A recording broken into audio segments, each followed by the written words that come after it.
রাধে রাধে। কেমন আছেন বন্ধুরা সবাই?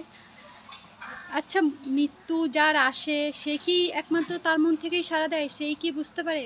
কেননা যেদিন আমার স্বামীর অ্যাক্সিডেন্ট হয়েছিল, ও সেই দিনকার আমার নিজের মন থেকে মেয়ের জন্য পোশাক, জুতো সব কিনে নিয়ে এসেছিলো। আর ওই দিন আমি ঘরে খাবারও করেছিলাম, কিছু খাইও নি। হোটেল থেকে খাবার কিনে নিয়ে এসছে, সেই খাবার আমি, মেয়ে আর আমার স্বামী তিনজনে খেলাম। যেহেতু শাশুড়ি শেওড়াফুলিতে ছিল আর আমার বড় জা, বড় ভাসুর আর ওদের মেয়ে সোদপুরেই থাকতো, আর কলকাতায় আমার স্বামী, মেয়ে আর আমার স্বামী, আমরা এই কজনই থাকতাম।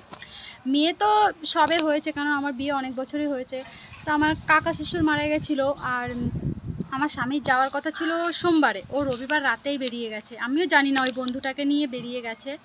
আমি ভেবেছিলাম সানডের দিন বন্ধুবান্ধব আড্ডা দিচ্ছে, সারা সপ্তাহ কাজ করে, কিন্তু এটা কি ওর মন থেকেই সাড়া দিয়েছে যে ও শেষবারের মতো চলে যাচ্ছে বলে? মানে পোশাক, মেয়ের পোশাক কিনে, মেয়ের জুতো কিনে দিয়েছে, আবার আমাদের জন্য হোটেল থেকে খাবার দাবারও নিয়ে এসে খাইয়ে দিয়ে গেল। আর আমার শাশুড়িকে ফোন করেছে, অ্যাক্সিডেন্ট হয়েছে উত্তরপাড়ায়, শাশুড়িকে ফোন করেছে, বলছে মা আমরা এসে পড়েছি, ফোন রেখেছে, ফোন রাখার সাথে সাথে অ্যাক্সিডেন্ট হয়ে গেছে। আমি তো আর জানি না, এগুলো আমি পরে শুনেছি যে মায়ের সাথে কথা বলে ফোন রেখেছে, তারপরেই অ্যাক্সিডেন্ট হয়ে গেছে। আর তারপরে মানুষ বলে না, যার মৃত্যু আসে সেই একমাত্র বুঝতে পারে, সেই একমাত্র জানতে পারে। কেননা ও অ্যাক্সিডেন্ট হওয়ার মাস আগে বাইক নিয়ে বেরোনোর পরে ওর এই নাকের এই জায়গাটায় চোট লাগে, নাকের এখানটায় চোট লাগলে, যেহেতু নরম মাংস, প্রচুর ব্লাড বেরোয়, চোট লাগলে ঘরে আসার পরে আমার কাছে তুলো চাই, তুলো দিই। মানুষ মারা গেলে যেরকম নাকের ভেতরে তুলো দিয়ে দেয়, ও কী করেছে, তুলো নিয়ে নাকের এই দুই ছিদ্রের ভেতরে তুলো দিয়ে মানে আমার সঙ্গে আর কি করছে, চোখ বন্ধ করে বলছে কি আমার আর সময় নেই, খাটিয়ে নিয়ে এসো, আমাকে নিয়ে চলো, মানে ব্যাস ওই রকমই করছে, মজা করছে। কিন্তু ও মজা করলে জিনিসটা তো আমার কাছে তো দেখতে খারাপ লাগছে, আর আমার কাছে তো ওটা মজা নয়। আমি কী করলাম, ওকে মানে একটু রাগঝাগ করলাম যে এরকম এরকম কেন করছো, তারপরে এরকম করলে কি রক্ত বন্ধ হবে, ইঞ্জেকশান নিতে হবে, ওষুধ খেতে হবে। আর মানে ওইরকম করলো, 6 মাসও কাটেনি, ও অ্যাক্সিডেন্টে চলে গেল। তাহলে আমি এখন বুঝি যে যার মৃত্যু আসে তার কি মন থেকে সাড়া দেয়?